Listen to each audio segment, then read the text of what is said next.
All right, as everybody knows, our speaker tonight is Jaime Garcia, Executive Director of Centro de Información. Born in Mexico City and brought to the U.S. at the age of 9, Jaime Garcia learned firsthand what immigrants go through. He graduated from Northern Illinois University with a BS in 1971 and an MS in Education in 1977. And he worked for School District U46 for 34 years before retiring as principal of Sunnydale School in 2004. We were just talking at the table here when he found out I'm going to be retiring in June. He says, well, don't do like I did and flunk retirement.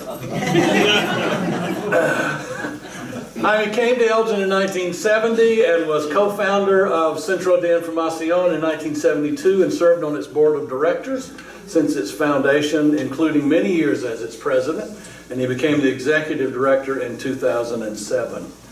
Jaime has served on and continues to serve on numerous organizations around town: the Elgin YMCA, United Way, Elgin Leadership Academy, Kane County Teachers Credit Union, School District U46 Foundation Board, Elgin Noon Rotary, which is where I got to know Jaime so well, the Elgin Hispanic Network, Elgin Symphony Orchestra, Hispanic Employment Plan Advisory Council. What do you do in your spare time?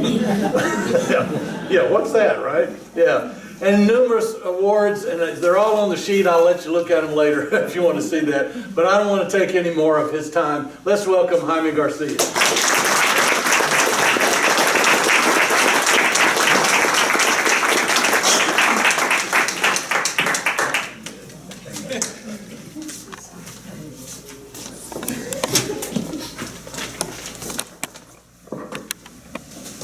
I'm a little shorter. Thank you, parents. Thank you very much, and thank you for inviting me to come here. I'll let you on a little secret.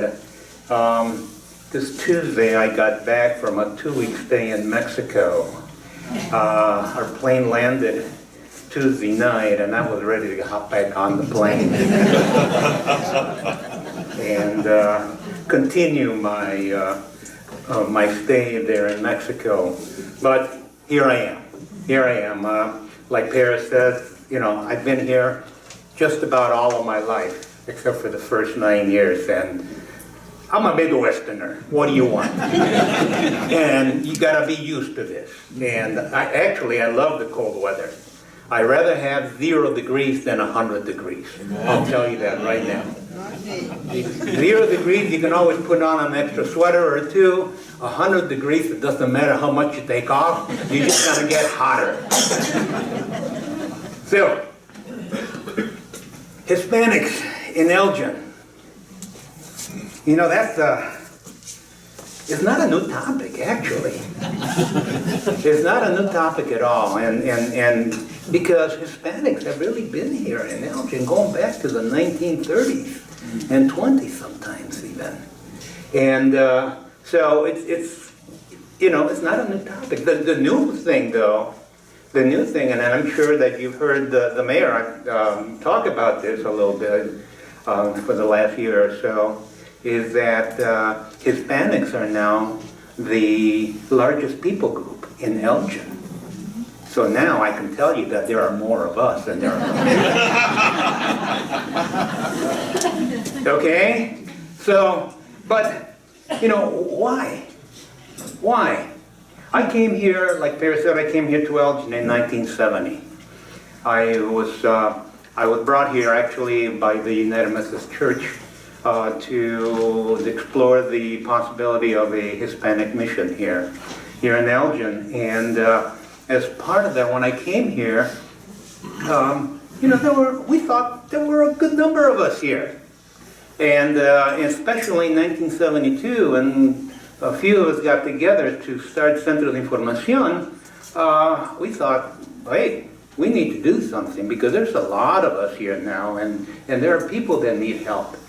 And we thought, gee, you know how many there were back there in 1972? There was an estimated in the greater Elgin area, not just the city of Elgin, but the greater Elgin area, there was an estimated 5,000 Hispanics. And we thought that was a large number. But it was a big difference back then in that wherever you went if you did not speak English, if you wanted to get a driver's license, if you wanted to apply for a Social Security card, or apply for unemployment benefits, or even go to the bank to open up a bank account, or go to your doctor or a dentist or whatever, if you didn't speak English, you had to have someone with you to translate for you, because there was nobody that provided bilingual services.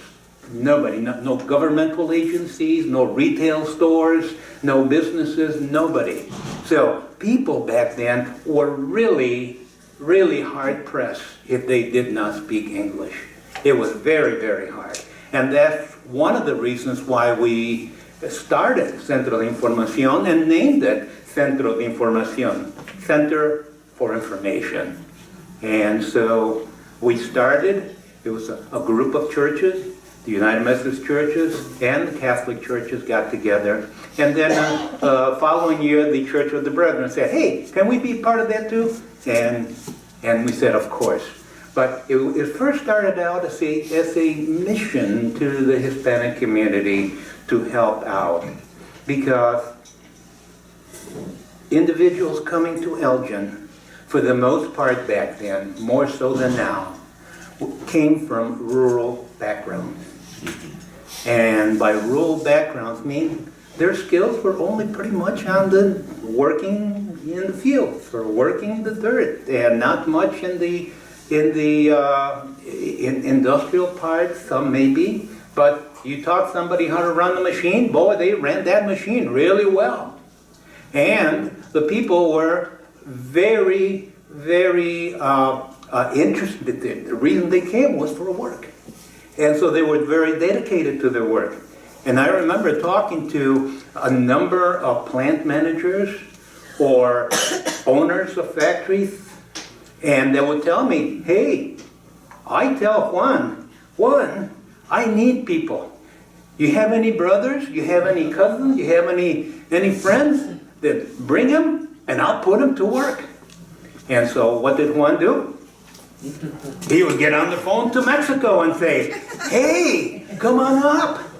There are jobs here. And of course, what did they do?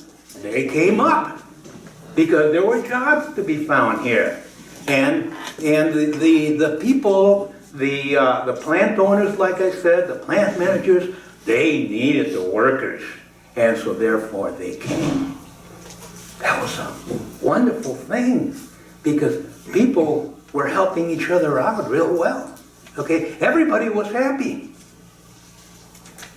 Except when recession came.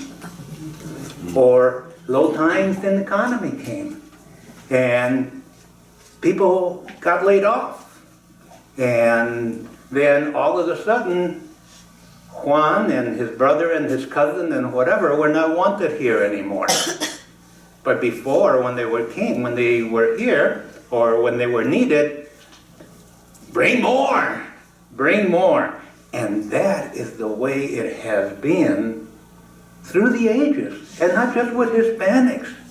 I mean, if you look back at the history of the United States, the same thing happened, okay? The same thing happened with the Irish, and the same thing happened with the Italians, and the same thing happened with the Chinese, and all over. You needed help, you brought people. And then, when you didn't want them anymore, let's get rid of them. We don't want them here. They're just taking our jobs. Okay? So, big, big difference. That was back in 1972 when Centro de Información got started. Fast forward to the census of 2010. Census of 2010 showed that now, just in the city of Elgin alone, 46,000 Hispanics. Can you believe that? Going from 5 to 46. 43% of the population. And that was 8 years ago now. Okay? Now it's a lot more. So, anyway, so why did people come? Jobs. The American dream. The American dream. Let me tell you a story about the American dream. There was a man by the name of Jesus, or Chucho as they called him in his family. And he was born in a mining town. He was born in a silver mining town in Mexico. And his father worked for the railroad. He was the oldest of 8. And Jesus went to school like all the other children around him. And then about the age of 13, he had to help out as far as money was concerned to raise the family. By this time there were 8 in the family already, and like I said, he was the oldest one. So one of the things that happened in this town, in this mining town, was that they really were short in workers. And so they needed people to go down into those mines that were all of the hills around there, lots of silver. And that's a lot of silver to be taken out. And they needed a lot of workers. So as young as 10 years old, children would start going into these mines. Jesus actually turns 15 working in the mines down there, going down 450, 500 meters below to work. Sometimes some of the workers didn't make it back up. Sometimes some of them developed bronchial problems because of the dust in the air. Sometimes many things happened. And so whenever there was an accident and the alarms rang, everybody ran to see who it was and what happened. And hopefully everybody would come out alive. But he turned 15 there in the mines, and he said, there's got to be a better way to live than, to make a living than this. There's got to be a better way. So through the help of an uncle of his, instead of working inside the mine, the uncle helped him to get a job in the machine shop for the mining company that kept the trucks and kept the machinery of the mine going and working. So his uncle helped him to get a job in the machine shop, and that's where Jesus then learned how to work there with machines.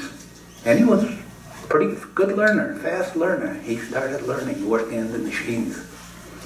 He got a little older, he got married, he had children, and he's looking around him in the machine shop, and he's looking at some of the older people living there, the year in and year out, and doing the same thing, earning the same living, which was okay, but not really very, very much. And so he said, there's got to be a better way of doing this. So this was about 1944. And you know what was happening in 1944? World War II. And he saw that they were looking for workers to come up to the United States to work in the railroads. So he said, sign me up. And so he went and he was sent to Kansas. And there in Kansas, working on the railroad, he learned many things. Among them, he learned how to be a welder. And then when the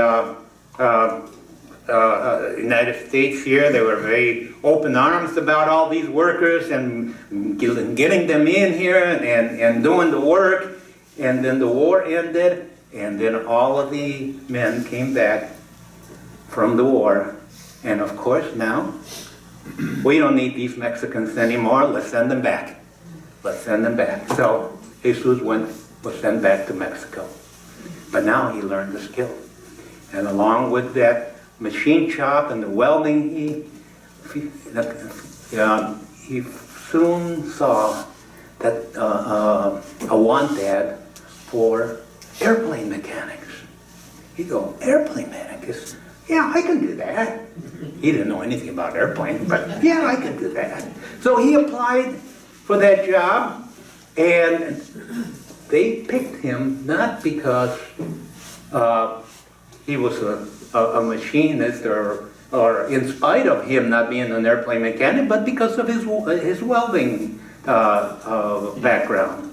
So then he learned how to be an airplane mechanic and learned and learned and learned and worked in the city of Mexico and the airport.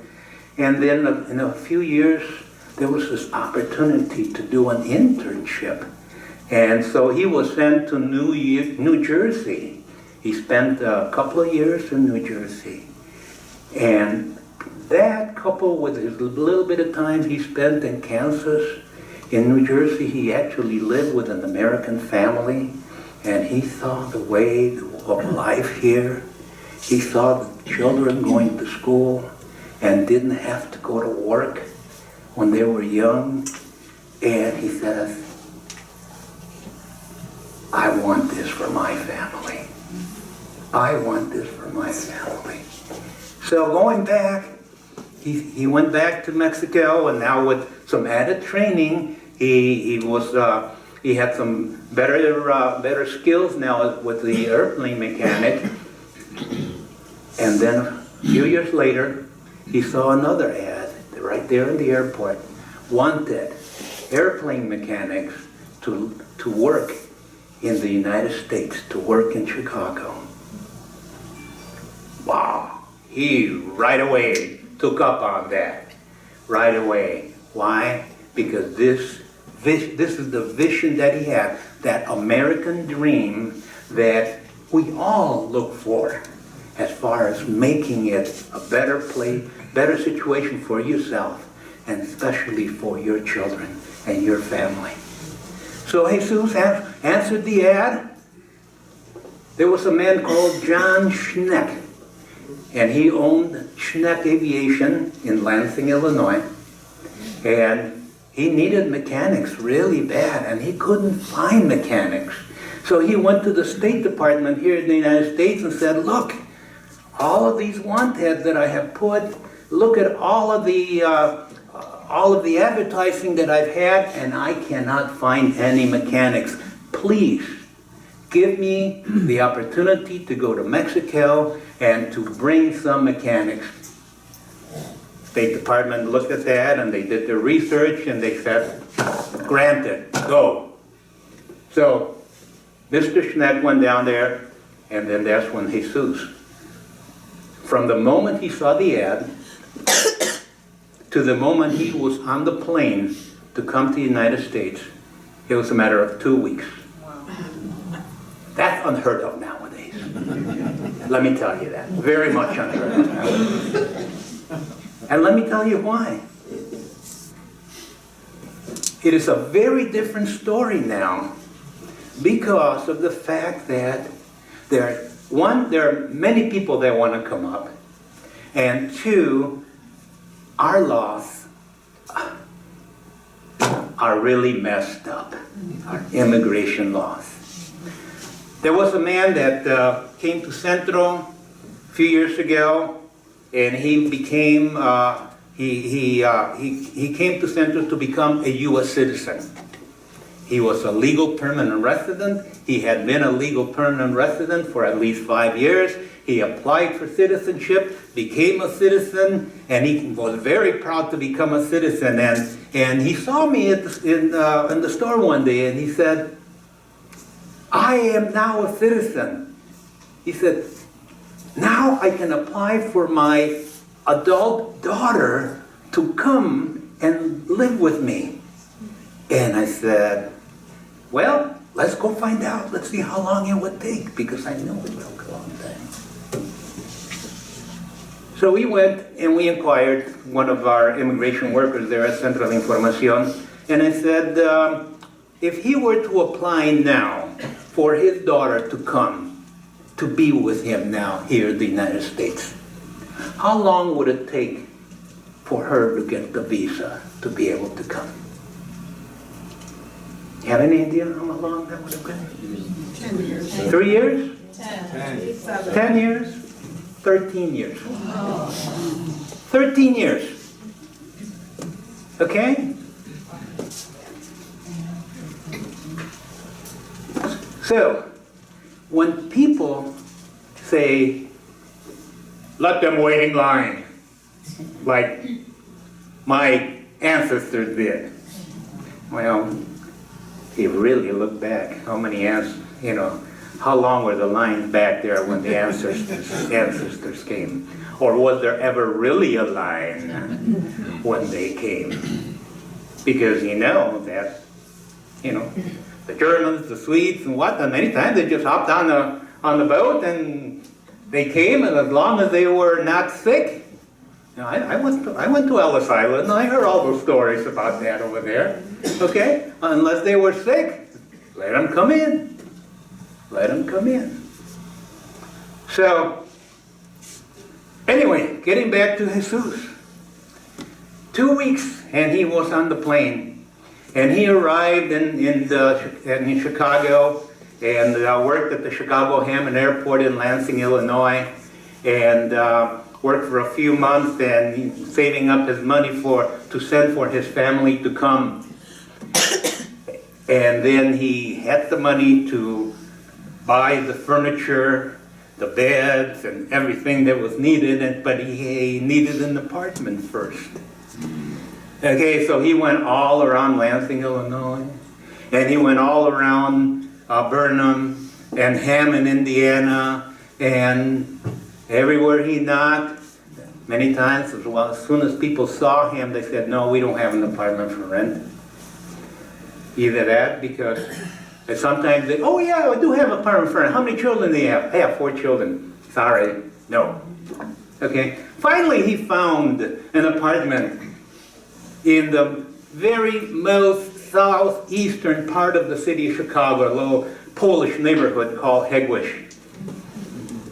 And found the apartment, got the furniture, sent for the family came, and now his dream was now come through, where his children were going to be going to school and receive an American education. He lived with his family there in Hegwisch for 5 years. Had a nice experience there. The landlady, an older Polish lady, even told the children, call me Busha. I'm your Busha, Grandma. I'm Busha. And she would make sure that the children walked out of the house in the morning going to school, in the wintertime especially, that the girls had their babushkas on, and everybody had their galoshes on, making sure of that. But the company that he worked for was sold, and a firm in Rockford bought that company, so the new company did not buy it really because of the machine or anything, bought it because of the workers. So all of the workers now move over to Rockford, and so Jesus told the landlady, said, we have to move. And then, no, stay. That's my job. And then the neighbors heard that the family was going to move, and they said, no, stay. And the landlady said, oh, these people, they make me so mad. Why? Well, let me tell you about these neighbors that want you to stay, and they said they'll get you a job at the Ford company here. He said, these are the same people that 5 years ago, when they heard that I was going to rent to a Mexican family, they came to me and they said, why are you doing this? Don't you know that they have guns and they have knives and they drink all the time? And that was the perception of the Mexican that the people had. Until they established a relationship, a personal relationship. And then it was different. So, the American dream came for Jesus and his family. Now, this is just one family. We have many, many families with various backgrounds and various situations, and not just Mexico, but Guatemala, Honduras, Colombia, and not even Latin America even.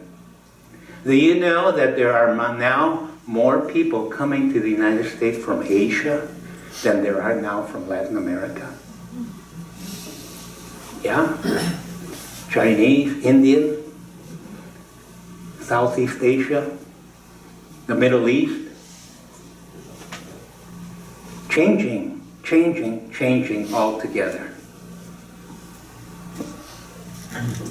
But what about, so one of the problems that when people come and they don't know the language, they don't know the laws, they don't know the customs, and they don't have anybody to help them, then they are at a loss. It is as if they had the word on their forehead here, victim. Okay? Now, you've heard how many times, and you've seen in the papers, you've seen in the stories about how people take advantage of senior citizens, especially those that really come to the point where they don't know how to handle their finances or don't know, they can easily be fooled and whatever. Okay? They also have the word victim. Same thing, same situation here. Same situation here. Let me tell you some of the stories of some actual people coming to Central and what their problem was. This was just last January. A client came to Central, came from Mexico with on political asylum. She wanted to enroll her son in school, but when she went to the school and spoke with the secretary, they told her that she needed proof of her address. She explained to them that her family had just arrived and in the U.S. and could not provide that information at that moment. And she told them that the person where they were living could provide that information, but the school would not accept it. So they came to us to get advice on what to do. Good thing there was a Centro de Información. We told her to go back to the school and ask to talk to the school principal and show the principal the letter that immigration gave to them. A couple of days went by, the client called to let us know that she had successfully enrolled her son in school. Later on in January, there was another client that came for employment help. He was very frustrated because at the places that he went to apply for work, they were unable to help him fill out the job application. Just a simple, something that you and I take for granted. We get an application, hey, we fill it out, whether it's employment, whether it's a credit card for applying for credit card, whatever. We helped him put together a resume and to apply for the job and the application, and then a couple of weeks later he called to receive that that he had found a job and that he was grateful for the help that Centro gave them. And then later on in February, a client came to Centro, sad, desperate, and crying because her apartment burned down. The landlord told her to look for another place to live, but she did not have the money to look for another place. She decided to sleep in her car with her daughters for some days. And then she came to Centro to see how we could help her. We told her that the landlord is the one who needed to find another place for them to live. We offered food, but she declined because she didn't have a place to put it. Then, a couple of days later, she returned. She did return for food to let us know that the landlord had already given them a new place to live. So she did go back to that landlord. But she didn't know that before. And then another client came desperate, in a desperate mood, looking for information about child support. She's a single mother. She had lost her job. We informed her of the available services such as LEAP or Medicaid, SNAP, Catholic Charities. We also suggested places where she could apply for a job. A few weeks later, she informed us that she has started working at her new job. Then we had another client that came to us. She was a widow. She had lost her husband 22 years ago in a car accident in Texas. At that time, she received financial support from the Social Security Administration on her husband's account. Although she had been living in Mexico, she used to return to the United States on a tourist visa every 6 months to report herself to the Social Security Administration until the American Embassy in Mexico refused to renew her tourist visa. Since she was no longer able to enter the U.S., the Social Security Administration stopped her financial support, even though this was money her husband had put in for many, many years. A year ago, she got her permanent resident card. She came to Centro wanting to know if she could get her Social Security back. We referred her to the Elgin Social Security Administration office, advised her to take all of the documentation that she had about herself and her husband. A few weeks later, she called. We actually called her to ask if she had gone to the Social Security office, and she said yes. And she was waiting for a final answer. And when we followed back with her again a few weeks later, she reported that she was going to get her Social Security funds back again soon, and thanked us for helping her. There was another client that came to one of our immigration seminars. She had received her permanent resident card 4 months earlier and was planning to go to Mexico for a visit, but was afraid she might have a problem trying to re-enter the United States. She explained that the reason she was worried was that some time ago she had been using a driver's license under another name. On her behalf, we consulted an immigration lawyer who said that the client would be able to go to Mexico and re-enter without a problem. We also asked the Department of Motor Vehicles and were told the same thing. The client went on her visit with peace of mind. Another client came to our office looking for a psychologist and a lawyer. Now, okay? Psychologist and a lawyer because she had lost her baby 3 months earlier. Here's the reason why. She explained she felt the doctor had not provided the attention that she and her baby required for the medical attention that she had. She was frustrated because she had been calling lawyers, but no one would even take her call. The lawyer's office assistants always told her the lawyer would call her later, but they never did. We referred her to a lawyer who would take her call. We checked back with her several times, but we were unable to reach her. But when we finally did follow up with her again a few weeks later, she did answer the call and reported that she is doing better and that the lawyer had taken her case and that she was receiving the psychological help that she needed as well. These are just some instances. But the one that really hurts me the most, well, there was a couple of them. One, that last winter, that was probably about 3-4 years ago, that was really, really hard and sub-0 degree temperatures and a lot of snow, okay? There was a man that had gone to a temp agency.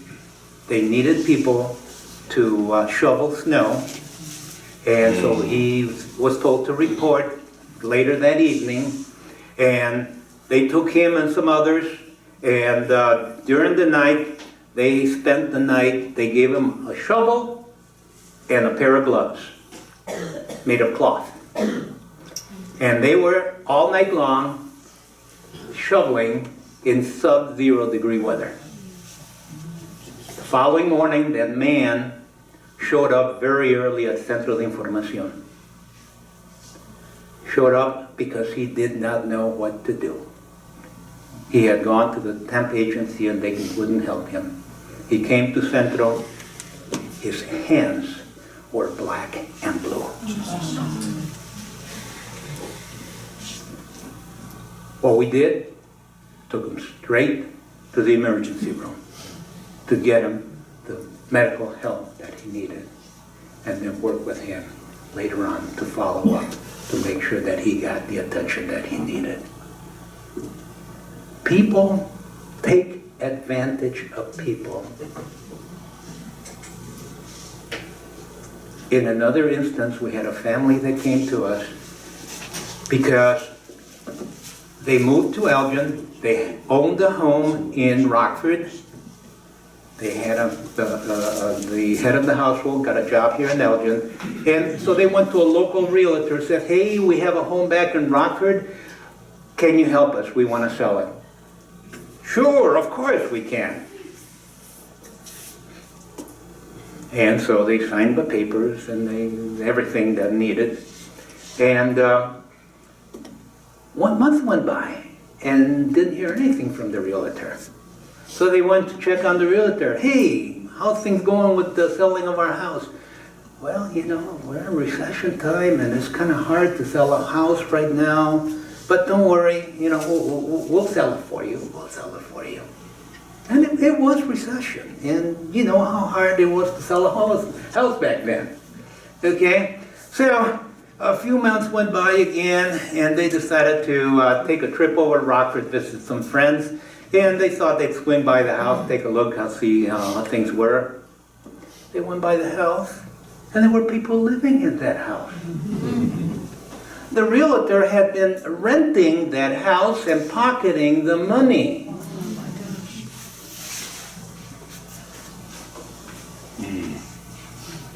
Victim. Victim. Things that you and I take for granted, very hard. Very hard. So, what do we do? That's why Centro de Información was started back in 1972. Last year, we celebrated our 45th anniversary.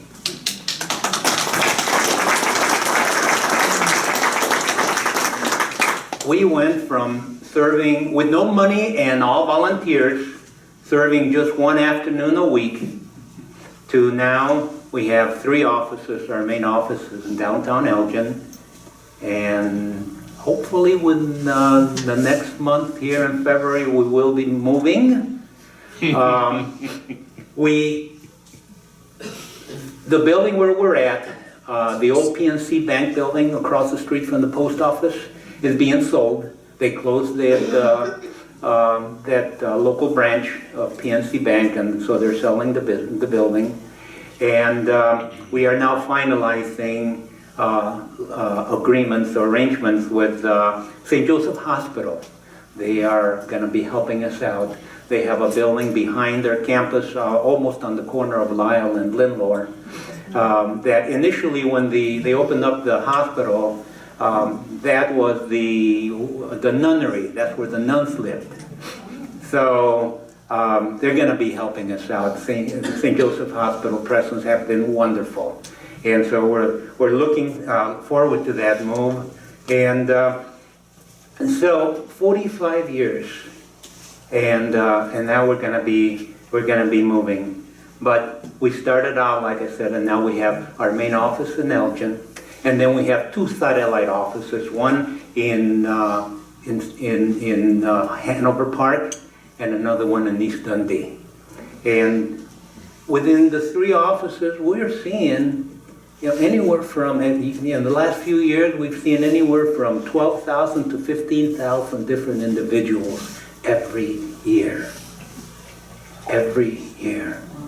Because do you know that there are more than 100,000 Hispanics in a 10-mile radius of Elgin?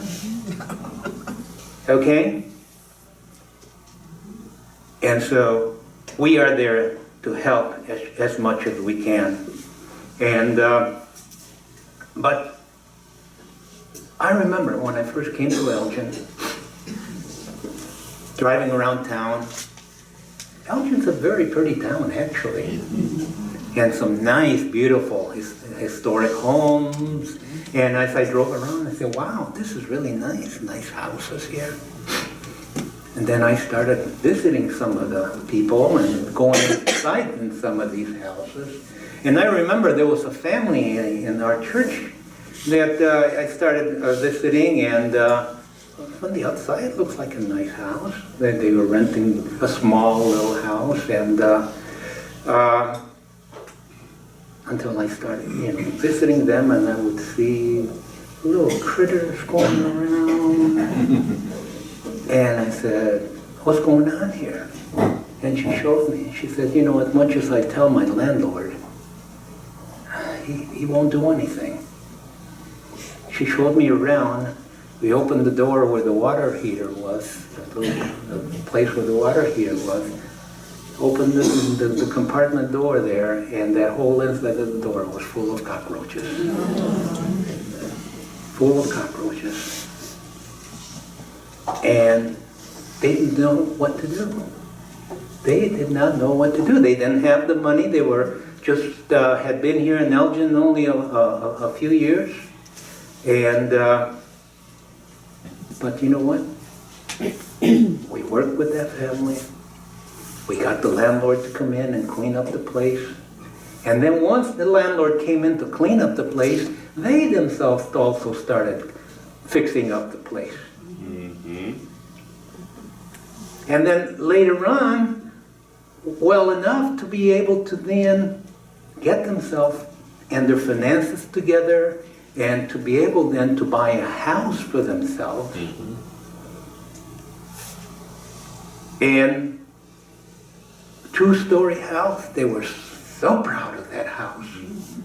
And they fixed up the house, and that house was even looked better than their gringo neighbors' houses all around them. But if you work with people, you give them the chance to be able to take a look at and see what they can do, how they can bring about that American dream. And now, the children of that family, one is a real estate agent, another one used to work was one of Elgin's finest until he had an accident and couldn't work as a policeman anymore. And another one owned a business, thriving. Community members. Community members. So, what do we do? What can we do? It's a question many times we're asked. Look around your neighborhood. Do you have any Hispanic neighbors? If so, have you ever visited them? Have you ever invited them over? Have you ever talked to them? I remember personally, when we were children, we had just arrived, and one day my older brother came to my mom and said, "Mom, I got some kids that are saying things to me, and they're kind of picking on me." She said, "You know what, see if you can get one of them to come over. Just one." And so he did. He brought one over. Then came over during the time after school when my mom was busy there at the kitchen. Back then, you just couldn't go to the store and buy the tortillas by the dozen, okay? She was there making the tortillas by hand, and the friend came over and said, "Hey, you in her broken English, okay, tortilla?" And they showed him how to put a little bit of salt and then a little bit of butter on that and roll it up, and That boy ate that tortilla. Oh, he loved that tortilla. Oh. And then pretty soon, some of the other kids started coming around. And pretty soon, that lady that made the tortilla was Mama Garcia, who made the tortilla. There was another time also when, as part of the Hispanic Methodist mission, we had a joint potluck with one of the regular Hispanic churches. And it was a lot of fellowship and give and take and people sitting together at the table and talking and so forth. And then afterwards, people came to me and from the Hispanic congregation, and I said, so, what do you think? She goes, what? You know what? I didn't know Americans were so nice. Because all of the people that she worked with, or they worked with, or their neighbors, hardly ever spoke to them. Or if they did, maybe not very nice or good words. And they were so surprised when they finally had personal-to-personal contact. That was so wonderful. That was so wonderful. And I just want to finish up, I'm looking and seeing my time is about up. And I'm looking at, as I was reading from Leviticus chapter 19, verse 33 and 34, and I'm reading from the Common English Bible, and it says, when immigrants live in your land with you, this is God talking to Moses, you must not cheat them. Any immigrant who lives with you must be treated as if they were one of your citizens. You must love them as yourself, because you were immigrants in the land of Egypt. I am the Lord your God. Thank you very much.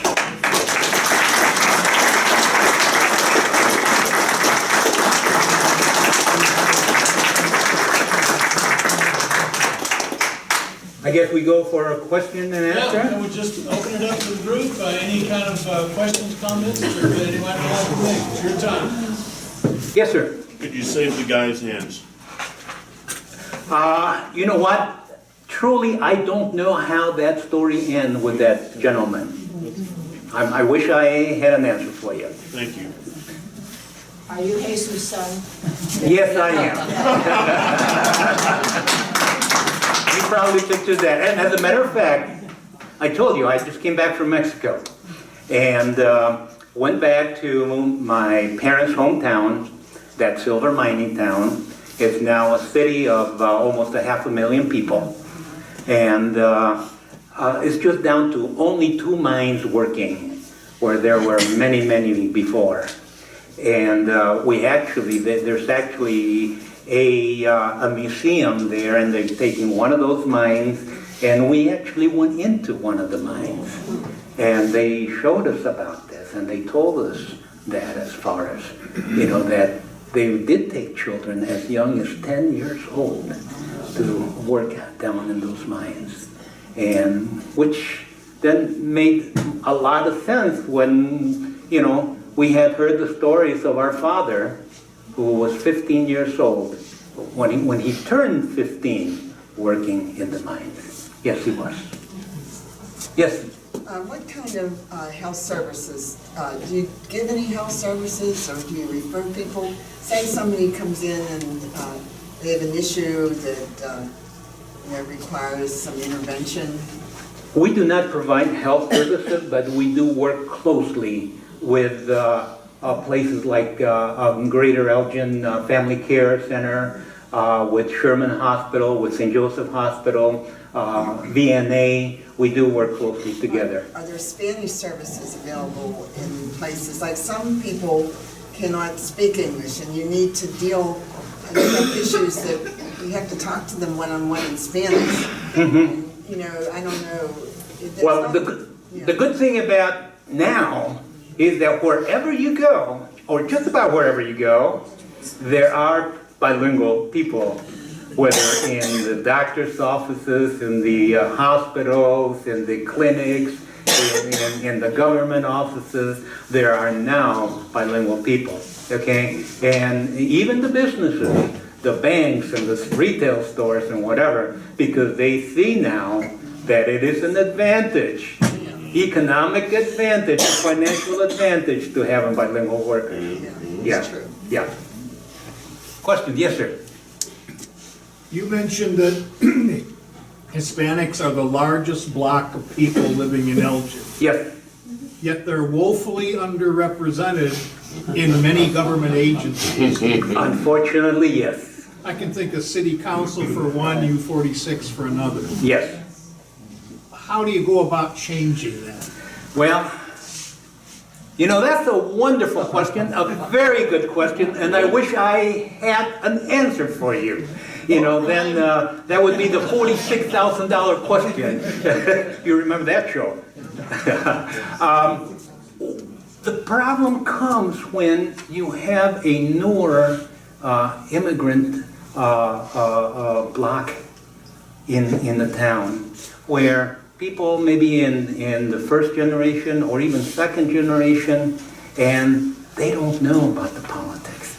You go to Latin America, and unfortunately, people even there don't know about politics. And that's why, you know, there are so many problems with government corruption and so forth. But they don't have the background in politics.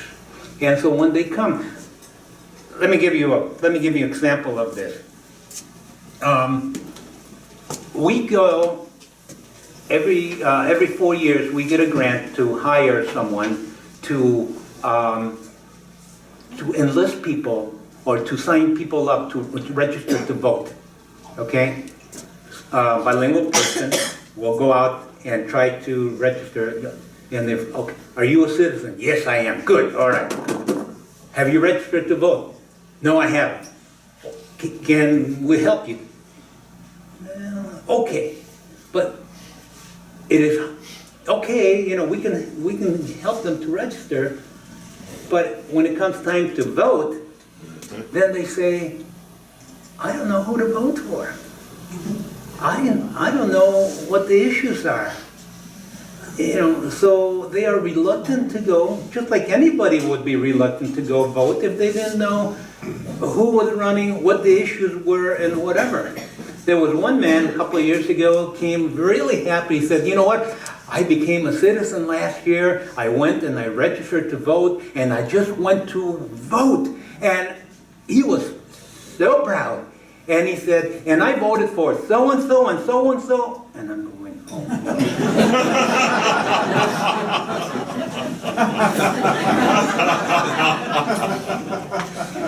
I didn't have the heart to tell him. That's the problem. That's the problem. But as the second generation and the third generation come, and they learn, and they know, and they grow up here, and they study the politics, and they learn to get into, then that's our answer. But not this first generation. That's the problem. So can Central offer classes on being a responsible voter and bringing the candidates in to address issues? We, a social service agency, as you know, or as you may know, can only provide the services that it has funds for. And unfortunately, we don't have funds for something like that, as much as it might be needed. Okay, we do work very closely with Elgin Community College because we do have immigration services. We provide immigration services, whether an extension of visa, to become a citizen, applying for a family member to come, whatever the immigration issue may be. Okay, but if someone wants to come to become a citizen, then we refer them to F.C.C for their citizenship classes, where then they learn about government and civics and so forth. And so we work closely with Elgin Community College to do that. Yes. Yes. What is the feeling in the community about what is going on politically? Are people hiding out or staying out of sight so they don't get pulled over by the police or they don't get thrown out of the country for whatever reason? Are there a lot of people here in Elgin that are not citizens, that are here illegally? Is there some fear now being built up in the community? You know, I didn't want to come to you with a whole bunch of numbers and statistics and whatnot and so forth, but in King County, you know, we hear so much about all of these illegals, and we don't like to use that. We don't like to use the word illegal. I mean, who is illegal? And if we're talking about undocumented person, okay, I'll give you that one, but who is illegal? Nobody's illegal. But if we're looking at numbers, if I can find it, I had it in here.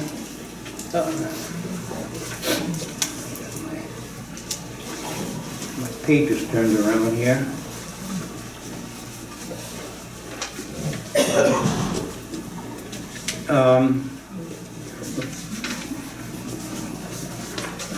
Pardon me. We had, oh, here. Okay. In the state of Illinois, of all unauthorized immigrant share of the population in 2014, 3.5%. It's nothing. 3.5% in the state of Illinois. Okay? And they're coming to take our jobs away. Okay? And this is from the Pew Research Center. Okay, I'm not just drawing these out of the air here. Unauthorized immigrant share of the labor force in 2014 was 5%. In Illinois or? Oh, In Illinois. okay. In Illinois. Okay? So, we're not talking about big numbers. The biggest number of Hispanics now are people that are either first generation and are documented or are now second and third and so forth generation. That's Okay? great. Yeah. I think in the schools, what I've heard from some teachers is when the families go back to Mexico for Christmas vacation, then they don't get the children back sometimes in time for school, when school starts. So their children's education is interrupted. Or is there any solution to that? Or Well, you know, funny you ask. it's warm now. And pardon me, dropped my pen. I was, like Tara told you, my last 9 years in working for U46, I was principal at Sunnydale School, and this was out on Streamwood, and half of the population, half of the children in the school were Hispanic. And so, yeah, we did have that problem of, and these were the people living here that are documented. Because those that are undocumented do not have the ability to go back and forth. No. Okay? I know people, their mother has died, or someone really close to them has died, and they have not been able to go back. I mean, for a Hispanic, especially for a Hispanic male, there is that bond between him and his mother. It is so very, very, very strong that if that mother is in need, boy, he will do whatever he can to be there for her. But if they are there undocumented, they know that once they cross that border, then the chances of getting back are next to nothing. And I know people that have lived here for 10, 15, 20 years and have never been able to go back to their home country because of that. But anyway, going back and forth, yes, that is a problem. That is a problem. As a matter of fact, going back, I went, like I said, I was just in Mexico, and there was a family reunion that we had where my mother comes from a family of 11 children. Okay, so around Christmas time, they're all used to everybody, wherever they are, everybody coming and getting together. And that's one of the reasons why we decided to go back this year for this family reunion. And just from the initial family of 11 children, there are now 143 that were registered to show up at this family reunion. But anyway, we had some family members coming from the border towns, just Laredo and those border towns, and they drove down to Pachuca, which is near Mexico City, and ordinarily it takes them about 20 hours drive to just get in. They left on Thursday late in the day and didn't get in until Saturday evening. And they said, I said, why? He said, all of your people, these Mexican Americans, they all decided they all wanted to come down this time, and that road, it was bumper to bumper. Oh my God. Bumper to bumper. But anyway, getting back to your story again, when I was principal at Sunnydale School, yeah, we saw that as a real problem of families leaving, and then they would come, the parents would come and say, we're going to Mexico, or we're going to Texas, or we're going, and especially these were, the men worked construction, or worked in the fields. So they were just collecting unemployment, so why stay up here and get cold and whatnot? So, you know, they would go down. And I would say, okay. Now, for those who had children in the bilingual classes, many of them were bused to Sunnydale. And some of them were even bused as far away from Elgin, all the way over to Streamwood. And I would say to them, you know, I can't tell you not to go. But your children are going to be missing out if you're going to be gone for an extended period. They're going to be missing out on their education. But those family ties are very, very strong. Very, very strong. So I would say to them, but here's what's going to happen.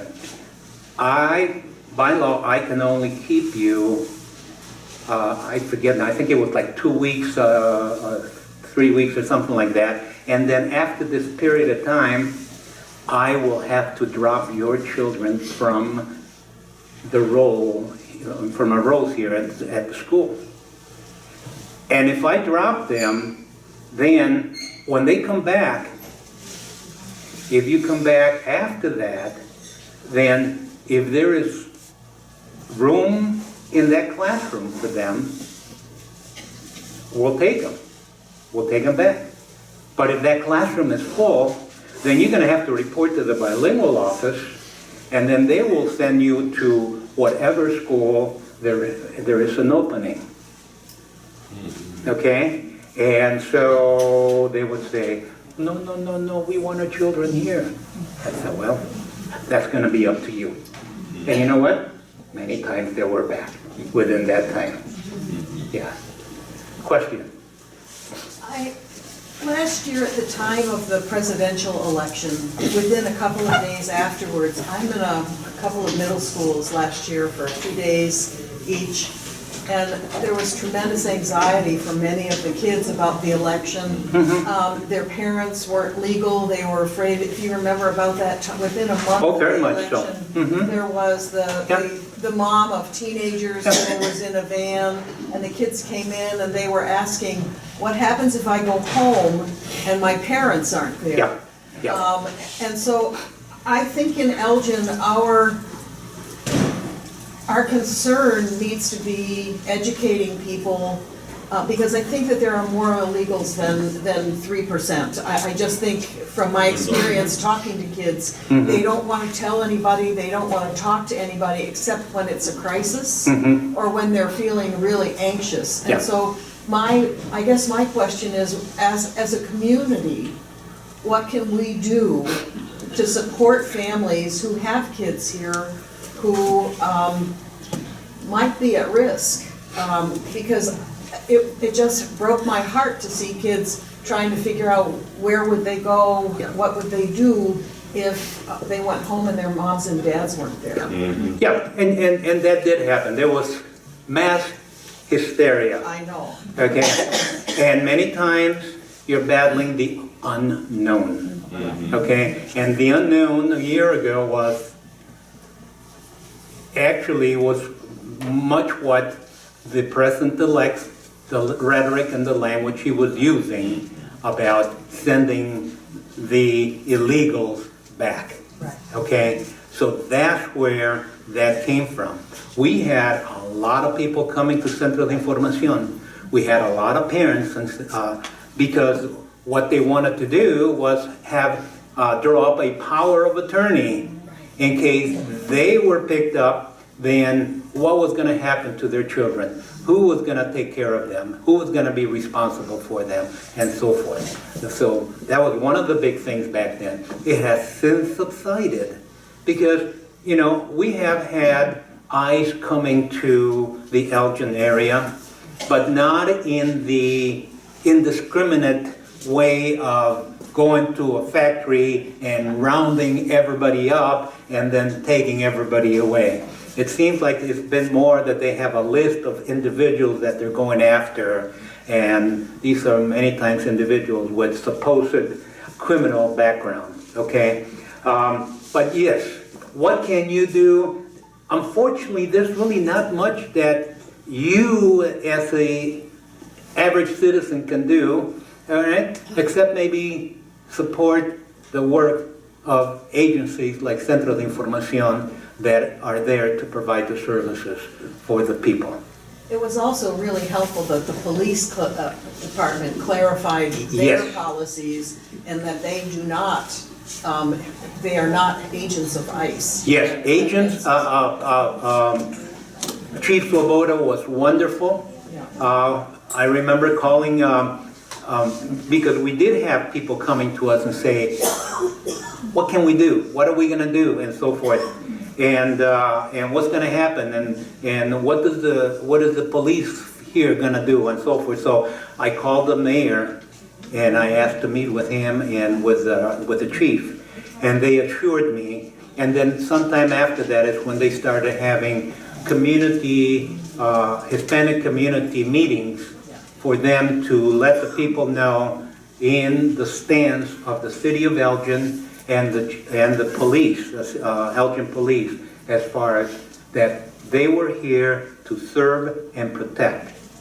They were not here to be agents of the customs and the federal government. And so that in itself did a lot to put people at ease, to be able to say, oh, good, then I don't have to worry about driving my children to school and then being stopped on the way because that I look like I do not belong here. So that in itself put people at ease. Yes? Jaime, you went over several scenarios of what people come to Central for. What are the top issues, questions that you see on a regular basis? You know what? That varies. That varies into what is going on. All right? The biggest number of people come to Centro just for basic information and referral. Okay? I got this letter in the mail, and it looks official, but I can't read English. I don't know what it is. Okay? Many times it's just one of these, letters that you get all the time that in the very fine print it said, "We are not an agency of the United States." Okay? But there are some times when they have been, pretty official letters, like your landlord has not been paying, and so therefore he's going to be a foreclosure on this house, and so you have until such and such a date to vacate the premises. Well, if they just don't understand and throw it away in the garbage, then the day comes and the sheriff office comes and to get everybody out of the house, that's a problem, all right? So, could be something like that, or it could be needing a lawyer because they want to sell their house, or a real estate agent, or how to apply for benefits. There are many, many different instances, and depending on what's going on, they're also then depending on the type of questions. Like last year at this time, a lot of people really were coming as far as, I need a power of attorney. Okay, 7, 8 years ago, foreclosure. I mean, who had ever heard of foreclosure 15 years ago? But back then, about 7, 8 years ago, or should I say, but yeah, it was about 2008, 2007, 8, 9. A lot of questions about foreclosure, and it all depends on what is going on. There's no one answer. Yes, sir. Picking up on what's going on right going. Has ICE ever intruded on central offices? Never. We have never seen anybody. Is there a from ICE. contingency plan in case they do? Oh, let me rephrase that. To my knowledge, because I've only been director now there for 10 years, but to my knowledge, no. Well, I think Okay. before Yeah. 10 years ago. Yeah. Thank you. Yes, sir. I read a lot about young males leaving Central America because of intimidation by gangs in the countries there and trying to come to the U.S. Wouldn't we be better served to try to remove the climate that creates that forces those people to want to come here, rather than build walls to keep them out? That's a federal issue. Yes. But going off of what you said, I mean, I've read a lot about how our policies have, caused problems. Our corporations and NAFTA have gone and polluted and corrupted parts of South America. Also, our drugs that we buy here feed that problem in South America. So we can do things like, we can do things that support better policy and help stop drug trade here in America. We can stop buying it. Yeah. We have become such a global economy that everything has a relationship to others. I was just talking to one of my cousins who lives in Laredo, in the Mexican side, Nuevo Laredo, and he worked there for a U.S. firm, a chemical firm, and he is now on disability, permanent disability, because of the chemicals that he was working around. And his whole body now is just totally shot, his internal organs. And he's not going to be able to work from now on, the rest of his life. And it turns out, he's trying to get some benefits, he's trying to get something from this company and not getting anything. And he's getting, the word is that this particular company had a factory in Houston, Texas. And because of the very same thing, and people were being affected and so forth, and people started to suing them and whatnot, they closed down that company, and then they went over and they built that company in Mexico. And now they're doing the same thing in Mexico, and nobody's doing anything about it. So, yeah, so for good and for bad, we're very much interrelated, very much. Yes? I really get confused by all the things I read and hear. And when I read something like the other day about people who come here and work in meat packaging plants, and particularly the ones that work the graveyard shift and clean up those places and get their arms chewed up by machines and things like that, I wonder, can it really be that bad where they live that they want to come here to do that? Yeah. Unfortunately, yes, okay? Things are improving, okay? Now, I'm talking about Mexico. I don't know the other countries, okay? So I don't know about Guatemala and El Salvador and whatever, but especially El Salvador, you know, Nicaragua, those countries, from my understanding, it is very, very hard because of the gang problems over there, okay? But in Mexico, things are improving very, very much. As far as the labor is concerned, as far as the pay is concerned, and so things are actually, number of people coming from Mexico to the U.S., those numbers have gone down tremendously, okay? We don't have as many people coming from Mexico to the U.S. anymore. Whether it's through legal problems or legal process or through the undocumented process. Those numbers have really gone down because of the improvement of situation in Mexico. And would that be the reason why there were less deportations under Trump than under Obama year to year? Because there are fewer people to deport? I don't know. That I don't know. Okay. I really It's just one of the things I read, you know. Well, it all depends on where, you know, where you read things too. Any other questions? Yes, sir. Do you have any contact with Fox Valley Habitat? Fox Valley, the Habitat for Humanity, you mean? We have worked with them, and we haven't worked with them in a couple of years, but we have had some dealings with them, yes. The reason I was asking that, I volunteered for them, probably worked on 20 or 30 homes, and most of the families are Hispanic that are going in.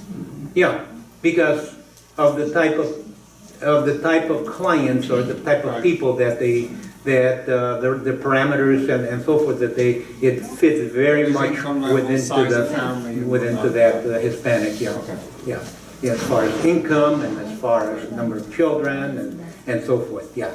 Yeah, they do very good work in the community. They do. We're coming down to the last few minutes here. One more. Well, I have permission to just change the subject a little bit. This was under-publicized, so I'm helping my friend get the word out. Tuesday, and I have these brochures, I'll put them on the table there, you can pick one up here, or just a flyer. There's a regular night with the sheriff, I think, discussion on the library schedule, and this first one for January is Tuesday night, the 9th. And the subject is Free Public Awareness Forum on Human Trafficking. Did you know that in our country, human trafficking is the fastest growing criminal industry? And it says this is a free informative event open to the public. You will become alert to the signs of human trafficking, how to identify victims and report it, and learn how you can help to stop it. This is the Sheriff's Department, King County Sheriff, along with a group called Making Waves. It's a group out of the Well, which is a church on Kirk Road down by Cougar Stadium. And I just read a letter about the increase, the largest increase in prison population is women. But most of them, before they became a criminal, they were a victim. Like Jaime said, victim. You know, they're 13, 14 years old, they're abused in their home, they go out on the streets, they get, you know, into prostitution and drugs and that. So, one of my friends, she's a nurse like I am, she's a behavioral health nurse at one of the psychiatric hospitals, substance abuse counselor, and she's part of the leadership of Making Waves. And I know King County has really, the Sheriff's Department appreciated everything that Making Waves is doing. Just another thing I just saw because Jaime's talking, January 27th is Saturday. The women's group at First Baptist Church is having a brunch from 10 to 12. 5 of our women went down to a place in Tijuana called Deborah's House. And it's a place that helps women who have been abused, who have been taken out of human trafficking, to rebuild their lives. Our church women sent out a lot of books. They put together a computer lab and a library. And so if you'd like to hear anything more about Deborah's House, I invite you to that brunch. You can call the church office to let somebody know you're coming. It's January 27th, 10 in the morning till noon, and men and women are invited. So I'm going to put these over there by the table. Thank you very much. Thank you, Lord. Thank you. All right. Thank you, Jaime.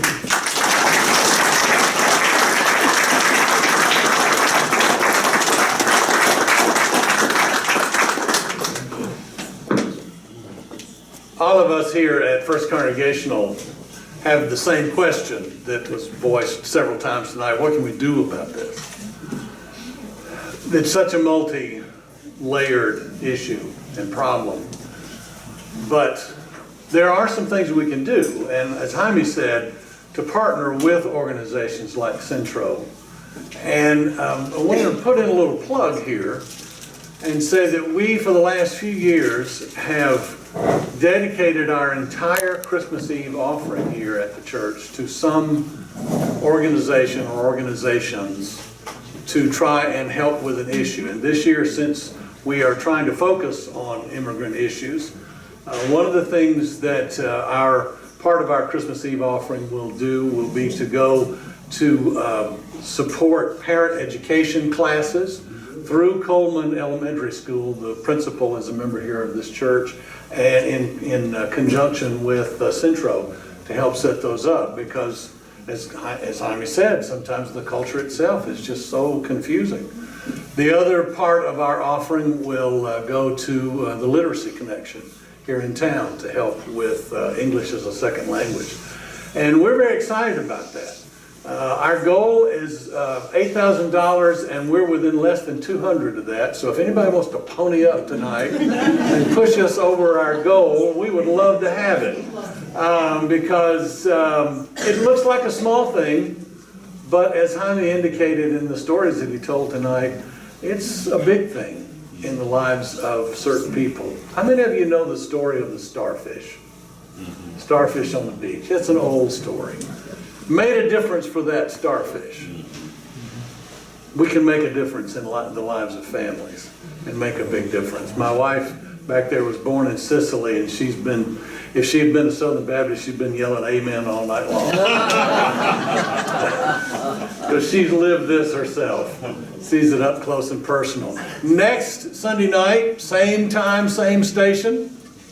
Stay tuned. Our speaker will be Nat Edmonds from Second Baptist Church, who was born and raised in Birmingham, Alabama, and during the height of the Civil Rights Movement.